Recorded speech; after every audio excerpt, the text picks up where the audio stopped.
¿Cómo le va nuevamente con ustedes? Y hoy vamos a comenzar nuestro programa desde las grutas. Estuvimos conversando con Claudio Barberis, un empresario, un emprendedor muy importante, histórico de ese lugar. Él va a contarnos un poco su historia y el futuro de este lugar tan impresionante. Claudio, toda una vida acá, ¿no? En la Cota Cero. Y sí, y ya desde el 96 acá en este lugar. Hemos pasado de todo.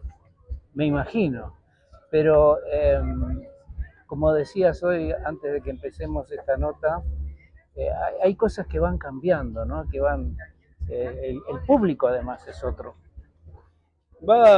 Si uno va viendo año tras año cómo esto fue cambiando, cómo la realidad nuestra fue cambiando, cómo pasamos de un negocio que era 2 meses, mes y medio, a un negocio que hoy te está trabajando prácticamente todo el año. Claro. No hay solución, con toda solución de continuidad. O sea, pasamos del verano, el clásico verano, como veníamos diciendo, que han modificado muchísimo, pero seguimos trabajando, a marzo, abril, mayo. Que es otro público. Que es otro público, que es otra gente que viene a buscar otra cosa. Después ya entramos con fines de mayo, ya empiezan las primeras ballenas, las escuelas de buceo, ya en vacaciones de invierno, que cada vez hay más público acá en vacaciones de invierno, y se nos va apuntando un poco con el incremento de la población de ballenas, que eso es maravilloso. Claro. El año pasado lo pudimos apreciar por primera vez, que se nos cruzó ese mes de vacaciones, porque se cruzan los 15 de la provincia con los 15 de Buenos Aires, el paso obligado que es por lo menos terrestre, hacia la península de Valdés, que también nos ayuda muchísimo. Que es un complemento, digamos. Es un complemento. Así que bueno, cuando te querés acordar estás otra vez en diciembre, y otra vez. Y así vamos pasando, ya van como 30. Sí, toda una vida, ¿no? Pero sí, sí. Una vida de mar interesante. Sí. Yo siempre digo en broma, peor debe ser trabajar. ¿Yo sabes lo que digo? Yo nunca trabajé. No, bueno, yo digo, discúlpeme, yo hago lo que me gusta. Claro, sí, no podría. Es muy difícil para mí pensar en no estar acá, o sea, no me imagino. No. Si yo no vengo a las 5 o 6 de la mañana a cargar tanque, no me siento bien. Claro, algo te falta. Me falta algo. Qué interesante. Pero, o sea, tu actividad fue creciendo. Empezaste con el buceo y lo seguís. Sí. Pero además después vino el avistaje. Claro, después fuimos hicimos de todo. También hicimos trabajo subacua, de distintos tipos, como en su momento al principio también hicimos marisco, y después fuimos desarrollando dentro del mismo rubro turístico la posibilidad de los paseos náuticos, en versión de avistaje, en versión de snorkeling, en verano, y lo del avistaje nos está dando muy buen resultado. Todo lo que es avistaje a partir de marzo, con delfines, con lobos, y con el incremento maravilloso de la ballena franca, que la verdad que es un regalo que no lo esperábamos en esta magnitud. Así que bueno, ahora estamos esperando precisamente eso, el desarrollo de la ballena. La ballena que se había perdido y que por suerte, como no la están matando, está recuperando los viejos territorios. Obviamente, ¿no? Sí, es eso. La ballena en los 70 quedaron alrededor de toda la costa litoral marítimo argentino, uruguayo y sur de Brasil, unos 2.500 ejemplares. Con la prohibición de la caza, con la protección, se fue recuperando. Hablamos en el 1900 había más de 250, el stock era de más de 250.000. Claro. Y eso se fue recuperando. Obviamente las áreas donde se quedó circunscripta fueron las áreas de cría y de reproducción, como la península de Valdés, o el área adyacente. Y eso ahora viene, a medida que crece, vienen a ocupar el viejo nicho. esa memoria genética Obviamente. que tiene Pero aparte hay registro, vos sabés que estudios realizados han tenido acceso al registro de la flota ballenera americana, que era la que trabajaba en esta zona en el 1780 más o menos, donde las bitácoras de los capitanes, que todavía están guardadas en la zona de Seattle, en el norte de Norteamérica, esos registros hablan a la perfección de la zona del área natural, de la zona de la ría de San Antonio, y hay un capitán que describe la zona como una zona excelente para la caza de ballenas por la gran cantidad de madres con cría. Lo escribe, ya te digo, no me acuerdo el año, pero 1780 más o menos. O sea que imagínate que esa memoria genética existe. Claro que sí.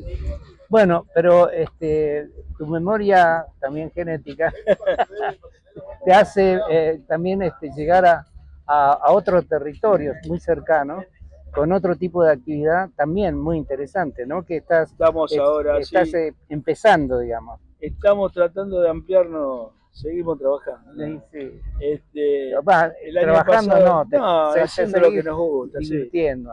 Sí.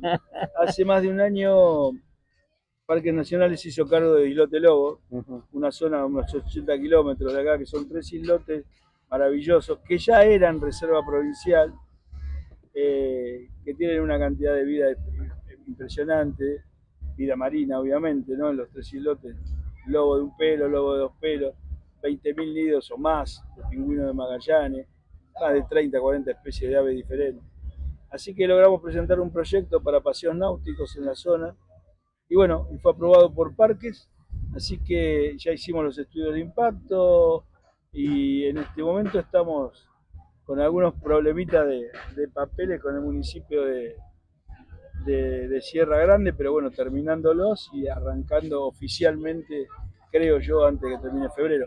De todas maneras, yo siempre digo que esta es otra cosa también que es importante, lo que te da trabajar todo el año, o sea, no me preocupa tanto la temporada, porque será capaz que es un poco tarde para esta, pero es muy temprano para la próxima. Totalmente. Y como nosotros estamos todo el año, y la idea es trabajar todo el año. Lo vas a redondearlo. Seguimos. Claro. Abriremos en marzo, bueno, abrimos en marzo. Pero creo que creo que para la semana que viene ya te voy a tener al tanto. Vamos a hacer las primeras incursiones con turistas para la semana que viene o la otra más tarde. Bueno, y en cualquier momento estaremos por ahí viendo esa maravilla. Pero sí, hombre. Ese diamante en bruto, ¿no? Que tenés seguro, ahí. Seguro. Sí. Es un lugar que, es una reserva y que el desafío es que mantenerla como está, ¿no? Bueno, como este programa se va a ver antes que termine este mes, me gustaría que le digas a nuestros televidentes qué estás ofreciendo hoy aquí en Las Grutas.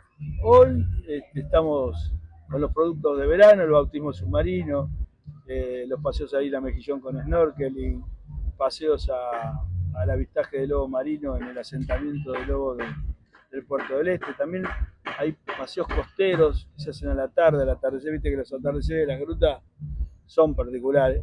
Ahí hacemos un paseo que se llama Las Grutas desde el mar, que es ver las grutas precisamente desde el agua y contar es otra mirada. Y también contar un poco, porque es un lugar particular.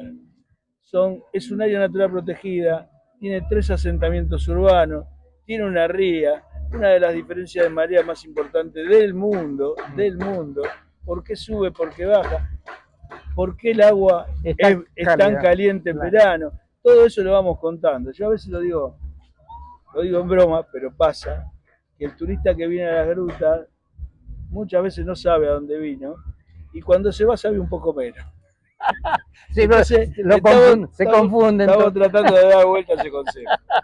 Estamos tratando de dar vuelta. Sí, y además están no solamente las grutas, sino el puerto. No, porque ha crecido lo que veníamos hablando. Sí. Creció mucho, Coloradas, el puerto. También explicarle a la gente cómo funciona esto de los vientos, porque vos capaz que tenés viento sur y en el frente de la gruta está frío. Sí. Pero te vas a la ría de San Antonio y está calentito. Y está bárbaro. Sí. Y si te vas a la ría de San Antonio con un viento norte, como dice un amigo, las ranas andan en chancleta porque es terrible el calor que hace ahí adentro. Eso es un microondas. Sí. Entonces no vaya con viento norte, aproveche viento sur. Y vos de esa manera, te lo dice alguien que se crió en la costa de Buenos Aires, tenés de 15 días, vos aprovechás los 15 días, que esto no pasa en la costa de Buenos Aires. Vos vas 15 días y tenés 7 de lluvia. Claro. O no, o feo. Y a la tarde tenés que ponerte un pullover. Y acá sale el sol a las 5 de la mañana y se pone a las 10, 10 y media. Claro. Sí. Entonces es un verano muy particular. Es realmente muy particular. Y me estaba acordando que en los bautismos submarinos tenés ahí unos barcos hundidos, ¿no? Que son muy Nosotros entretenidos. tenemos un parque submarino de 5 barcos. Sí. Tenemos la primer bodega submarina de la Patagonia. Ah, no es poco. Tenemos la primer bodega submarina, que también es un proyecto que Me vas a tener que convidar avanza. un vino de eso. Sí, ya te vamos a regalar un vino. Y después Me gustaría ir a buscarlo, pero Cuando quieras. sí, está complicado el tema, pero estoy un poco complicado físicamente, pero me encantaría poder bucear como antes. no, la bodega ha dado también muchos resultados y estamos a la espera de cerrar la prueba piloto y ver de empezar a hacer algún tipo de producción con eso. Fantástico. Así que, ¿Alguna etiqueta que diga cota cero, por ejemplo? sí, estamos viendo, la provincia está aportando ahora también lo suyo. Nosotros venimos trabajando con una bodega que es de la zona de Viedma, con vino Malbec, y ahora la provincia también se va a sumar, y vamos a ver si nuevos productores nos acercan el vino. Es algo, es novedoso, llama mucho la atención. ¿A qué profundidad está? Y la bodega la tenemos a la altura de donde hacemos bautismo, o sea que varía entre unos 4 o 5 metros y 10, 12 metros, dependiendo de la altura de marea con que la tomen, ¿no? Claro, sí. Eso también trabaja sobre el vino, ¿no? Y la presión. Impresionante. Bueno, esperemos que la presión nos siga acompañando a nosotros. No mucha, ¿eh? Muchas gracias, Claudio. No, gracias a vos.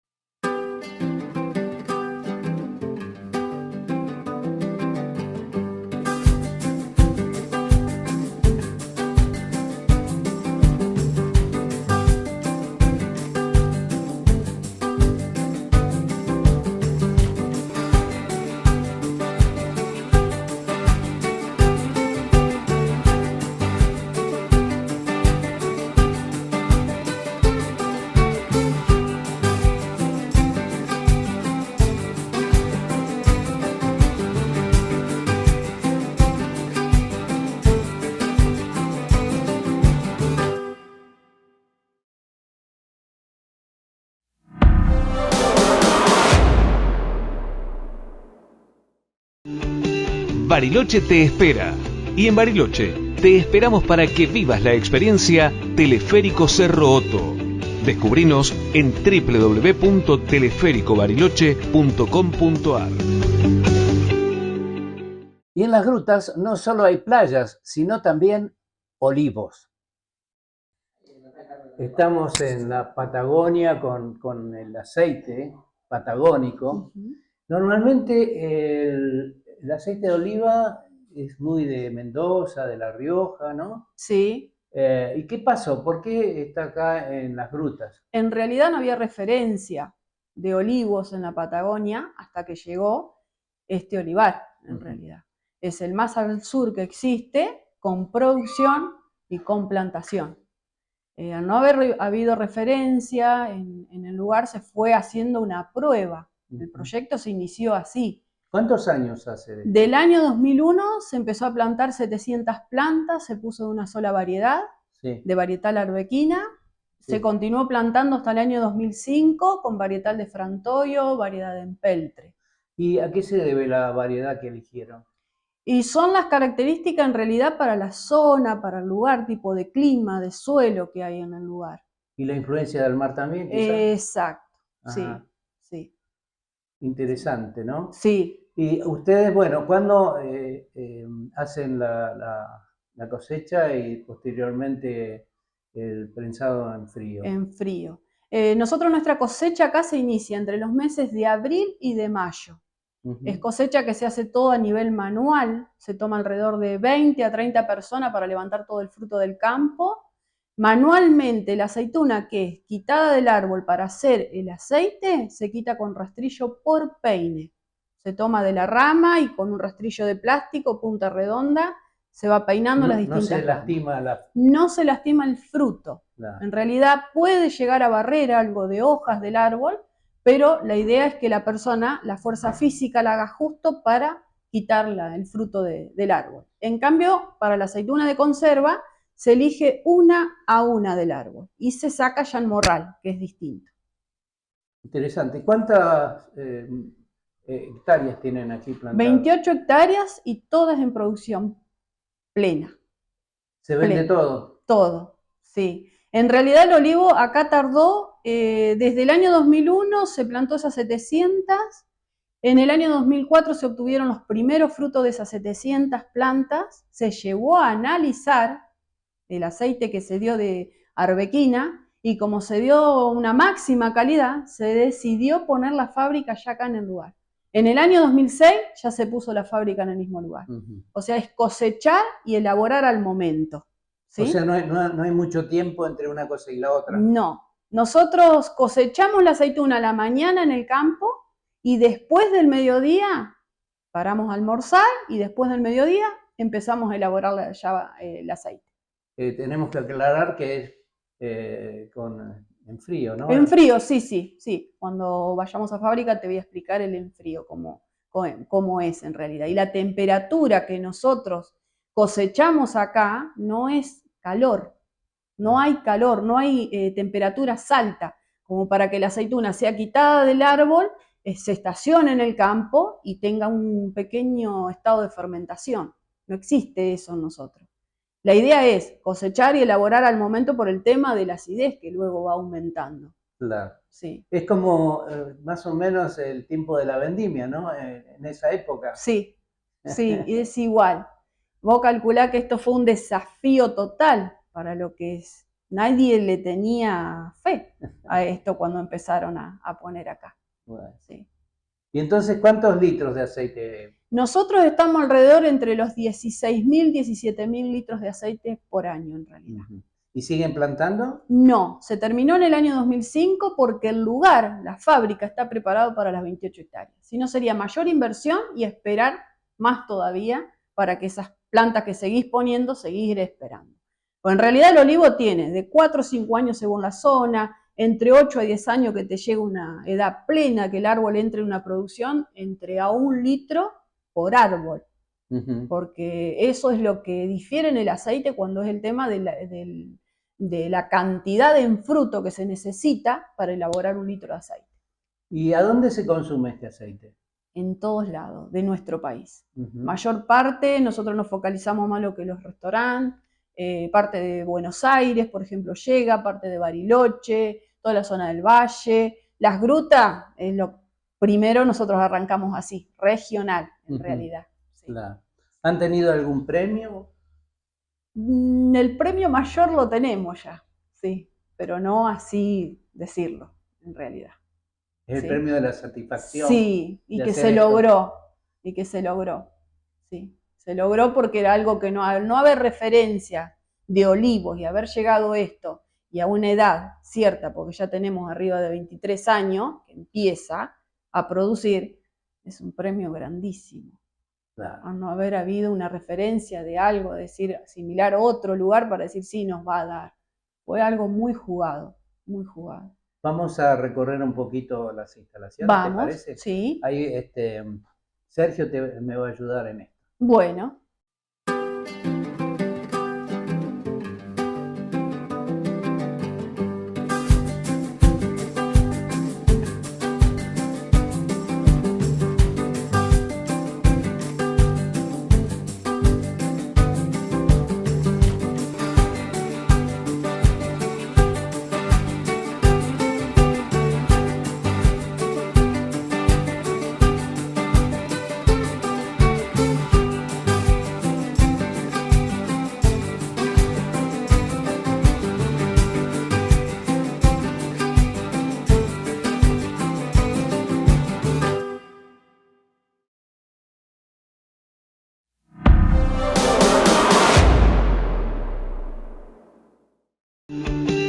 Bariloche te espera. Y en Bariloche te esperamos para que vivas la experiencia Teleférico Cerro Otto. Descubrinos en www.telefericobariloche.com.ar. Bueno, este es nuestro sector acá, para todo lo que es elaboración del aceite. Esta máquina es una centrífuga. Empezamos desde allá, que sería la lavadora. ¿Está? Y esta máquina es una amasadora. Cuando ingresa el fruto acá a la fábrica, luego de 4 horas de haberse cosechado, lo primero que se utiliza es esta máquina, que lo que hace es el lavado, limpieza de hoja, porque la misma máquina tiene un ventilador propio donde va soplando y quitando las hojas por este costado. El sinfín que tiene en el centro es el que empuja la aceituna hacia allá, vuelve por otro sinfín que tiene acá en el centro, vuelca la aceituna hacia adentro y empieza a elevar. Lo que se vuelque dentro de esta máquina va a ser la capacidad de la amasadora. Sube, vuelca hacia adentro de la tolva e inmediatamente pasa hacia adentro del molino. Dentro de este molino, este sinfín es el que empuja la aceituna hacia adentro. Por vuelta, tritura por golpe y genera una presión en la aceituna. ¿Sí? Nosotros, por lo tanto, acá no tenemos prensa.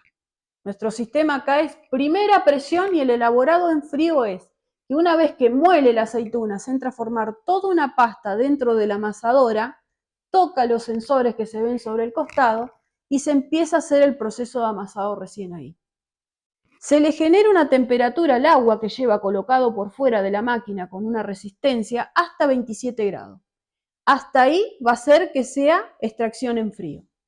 Obtenés menos cantidad de aceite, pero pasa a ser un aceite de máxima calidad. Con toda esa masa o pasta que queda, ¿Sí? ¿qué se hace? Desde acá, una vez que homogeniza, lo pasás a esta máquina. Va unida una manguera desde la entrada de la centrífuga hacia la salida de la amasadora. Ingresa hacia adentro. La máquina lo que hace acá es el centrifugado y acá separa. Parte sólida lo lleva hacia allá, que sería piel, pulpa y carozo. Se utiliza para abono. Nosotros lo utilizamos así, para acomodar el suelo de nuestro campo. En otros lados eso se lleva a una refinería y químicamente se hacen extracciones todavía para sacar más aceite. Claro. ¿Sí? Nosotros el aceite, una vez que lo entra a sacar la máquina, va hacia el lado de adentro y lo va tirando desde la boquilla hacia el filtro. Cuando cae el aceite hacia el filtro, ya está listo para ser consumido. Se ve opaco, se ve turbio, ese sedimento que logra quedar de la aceituna hace que el aceite se vea así. ¿Qué se hace? Desde el filtro se bombea los distintos tanques que tenemos ahí dentro de la bodega. Y ahí hacemos la última fase de separación. Por decantación sería. ¿Sí? Dejás ahí que repose esos 50 días, la borra va hacia abajo, precipita por ser más pesado, y el aceite ya te queda liberado y limpio. Tremendo. Igualmente el aceite, una vez que lo saca ahí, se siente amargo y picante. Es una cosa que es espectacular el sabor que tiene. La persona que no está acostumbrada al aceite de oliva no lo va a consumir. Yeah. Solo viene alguien y me dice, Marta, vendeme un aceite de oliva sin filtrar, lo llama. Pero ¿qué sucede? Desde ahí tiene menos vida útil que un aceite que ya haya estacionado, esa borra que logra quedar, tiene ya vida útil allá de 2 a 3 años. En cambio así son 30 días que lo debes consumir. Y después de los 30 días, ¿qué pasa? Ya decanta esa borra y entra en estado de fermentación. Ah. Toma más sabor a borra que al propio aceite. Claro. Sí. Ese es el rastrillo que hablabas recién. Sí, punta redonda, más abierto, y la fuerza de la persona, por ser liviano, es el que barre justo de la planta. Por eso la fuerza física de uno tiene que ser justa y necesaria, no quitar rama del árbol, es fundamental, porque está trabajando para su ciclo siguiente de volver a producir más aceituna. Tiene un crecimiento que eso no hay que quitárselo. ¿Y los olivares tienen época de poda y demás? Sí, en julio. En julio se poda. O sea, terminan la cosecha y ahí viene la poda. Exacto. Sí. Nosotros podamos, mayor parte le quitamos del árbol entre 3, 4 ramas, no más de eso, formándolo al árbol para que logre llegar luz, mantenga seco, se mantengan aireadas continuamente porque puede producir una enfermedad luego, que le puede llegar un tipo de plaga por exceso de humedad. No llega tampoco la maduración en los frutos si se generan sombra, por ejemplo. No impide en lo que es para el aceite. si llegan verdes o negras o rojizas, porque tienen unos colores espectaculares, de hermoso lo que son las aceitunas. Tienen desde verde, amarillita, naranjita, rojiza y terminan negra completa. En cambio, para el aceite, donde pinta sus primeros colores, se decide cosechar y traer a elaborar. La aceituna de conserva ya es otro tema. La aceituna de conserva se elige la que está verde, la que pinta los primeros colores, se deja todo para que se estaciona negra completa.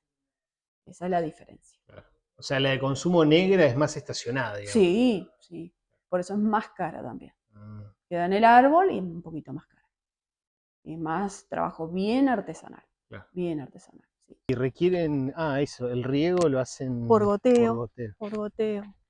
Sí. Esta ya te das cuenta que es otra de variedad que se llama frantoio. Si vos la ves así, ves que tira sus hojas plateadas. Sí. Se ve a trasluz, ¿ves? Claro. Sí, sí. Es más plateada la hoja. Tienen los frutos. ¿Y hacen visitas guiadas con escuelas y eso? Todo el año. Todo el año. Todo el año porque es un circuito turístico esto.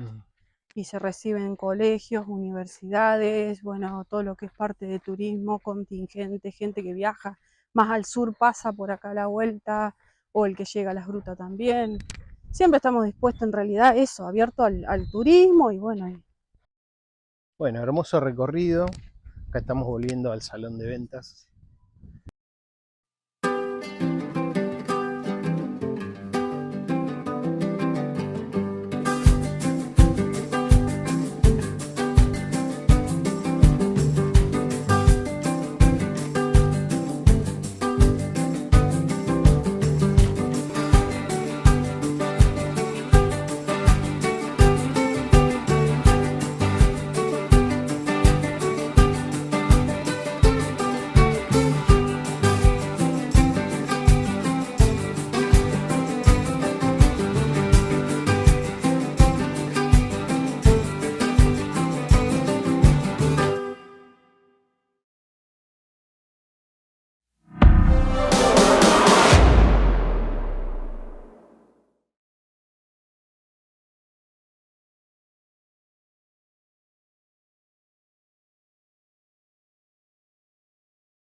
Y estamos en el mes del Malbec. Y vamos a aprovechar esta oportunidad para recordar también a un gran amigo que ya no está con nosotros, Diego Freixas. Él también está en esta nota contándonos un poco por qué este es el mes del Malbec. Hola Gerard, ¿cómo andás? Bien, me gustaría que me digas, si tenés idea, ¿por qué hoy es el día del Malbec? El Malbec se introduce en Argentina por un grande, uno de los grandes de la Argentina, que en el año 1853 trae a Michel Peugeot, con T, no con O, a Argentina desde Francia con su variedad Malbec. La instaura en Mendoza, la comienza a cultivar. ¿En qué año? 1853, 17 de abril de 1953. ¿Y quién era ese personaje que lo trajo? Faustino Sarmiento. Mirá vos. Nuestro gran prócer, nuestro gran erudito, que traía gente para que pudieran hacer por la Argentina grande que hoy tenemos. Este señor que trajo las pequeñas cepas del Malbec comenzó a cultivarlas y a través de los tiempos llegamos a lo que es hoy. Claro, que es la cepa más importante, el vino más importante de Argentina, ¿no? De hecho hoy sí, pero antes no lo era. Hasta que no apareció Malbec, nuestro vino emblemático siempre fue el torrontés. El salteño. El salteño, que tenía las características de una uva que solamente se da hoy en Argentina y no se logra en ninguna otra parte del mundo. La ventaja de poder cultivarla con el sol que tiene Salta hace que no se pueda dar en otras partes. Y la altura también, ¿no? La altura, la conjugación de la calidad de la tierra, la falta de agua en toda esa zona hace que ese Torrontés argentino sea el mejor vino argentino, en blancos. Lógicamente el emblemático Malbec fue cubriendo las etapas de la vida y hoy es nuestro mejor vino y nuestro mejor representante en el mundo. Ay, ¿qué tenés ahí? Ahí tengo de nuestra pequeña bodega argentina Las Perdices un Malbec con características propias sin alteraciones. ¿A qué me refiero? Los Malbec tienen una base propia de su calidad de uva, con un encuentro en sus pequeños racimos, donde logran tener las características propias de taninos, color, aroma, sabor, y los alteramos, los que proponemos al consumidor, con barrica, con madera, con tiempo de madera, con mayor cantidad de estacionamiento, y logramos de alguna manera mejorar la calidad básica de su vino. El Malbec Las Perdices es un vino básico con eso que nosotros queremos encontrar, tipicidad en vinos Malbec. Qué bueno. Así que, la verdad, sos un libro abierto con respecto a los vinos, ¿no? Y son 45 años vendiendo y comercializando vinos en Bariloche, básicamente en la Patagonia, y dedicándome a cultivarme solamente probándolos. Claro, y bastante. Lo necesario. Gracias, Diego. Estamos acá en el almacén de vinos y obviamente rodeados de vinos. ¿Cómo te va? ¿Cómo estás? ¿Todo bien? Sí, ¿cómo te llamas? Mi nombre es Hernán. Hernán, ¿qué es el apellido? Hernán Cabrera. Bien, ¿y tu misión acá cuál es? ¿Cómo describirla? Empecé acá vendiendo más que nada, haciendo apertura de cuentas, comerciales y demás, hasta que empecé a inmiscuirme como sommelier del grupo de almacén de vinos, tanto de Comodoro como de acá de Bariloche. Ajá. Y la idea fue darle un poquito a la vinoteca, de cambiar un poco el orden de los vinos, hablar un poquito más de terruños, atraer otro tipo de público, o darle a nuestro público local un poquito más de variedad en cuanto a vinos. Bodegas, tipicidad, terroirs, como tratar de abrir un poco más el mundo a más que solo Malbec de Mendoza y dar un poquito más, interiorizarnos más en la geografía. Bien, ¿y acá qué Malbec tenés en esta parte? Acá en un momento los teníamos ordenados por precio y lo último que hicimos, que fue en parte una iniciativa nuestra, de empezar a organizarlos por región. Entonces los empezamos a organizar por Valle de Uco en un primer lugar. Uh-huh. Después dijimos, bueno, vamos a ponerlos por altura, entonces empezamos con Tupungato, dentro de eso tenés Gualtallarí, tenés el Peral y tenés otras regiones. Después metimos Tunuyán, que en Tunuyán tenés Los Árboles, Vistaflores, hablando un poquito más de IG, de apelaciones. Chacalles, después metimos todo lo que es San Carlos, y ahí tenemos La Consulta, Paraje Altamira, tenemos algo del Cepillo. Y después fuimos bajando un poquito a Grelo, Luján de Cuyo, después también tenemos Maipú, y después fuimos a Rivadavia, está todo organizado por región. Qué interesante, ¿no? Y, ¿cuál es el vino que más vendés de los Malbec? En rasgos generales, Perdices, y después la idea fue empezar también a rotar un poquito con todas las bodegas. Uh-huh. Entonces ahora cuando las personas vienen a buscar un Malbec, en vez de preguntar de qué precio, preguntamos de dónde. Claro, cuando por el no terruño, saben de dónde, empezamos a hablar un poquito de terruños y a tratar de indagar y buscar algo que vaya con lo que están pidiendo. Si quieren algo suave, algo elegante, tratamos de ir a Paraje Altamira. Si quieren algún vino medio salvaje, algo de esos que te marcan, que son verticales, de esos que te dejan la expresión en la boca, buscamos algo de Gualtallarí. Si quieren algo un poquito más equilibrado, buscamos algo en lo que es Tunuyán, Vistaflores y demás. Uh-huh. Si buscan algo más carnoso, vamos directamente a Luján de Cuyo, a Grelo. Es más que nada eso. Claro. ¿Y en el caso de los vinos patagónicos? Vinos patagónicos, por lo general, los tenemos organizados en otra parte, que es acá. Directamente acá tenés todas las cepas, pero lo organizamos por región Patagonia directamente. Uh-huh. Entonces dentro de región Patagonia tenemos algo de Río Negro, tenemos del Alto Valle, tenemos de la parte de San Javier, que se quita de las grutas, con Guapiza, que es un proyecto de tapiz. Uh-huh.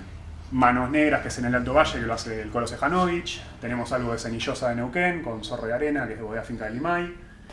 Después fuimos un poquito a lo que es Chubut, que hace poco, si bien Treverin es la IG, no pudimos traer nada todavía de Treverin, pero sí trajimos de Sarmiento, como bodega Otroña, que es la bodega más austral actualmente de la Argentina. Claro. Ahí cerca de Comodoro. Sí, es abajo de todo en Chubut al medio, es sí. cerquita del lago Mastro. De hecho, el afluente del lago Mastro es el que alimenta este viñedo. Y después tenemos, bueno, proyectos más conocidos como Bodega Noemía, con Alisa, Noemía lo tenemos del otro lado, Barda de Piel Henchiza, de Bodega Chacra, tenemos Lunita, tenemos algún que otro pinot.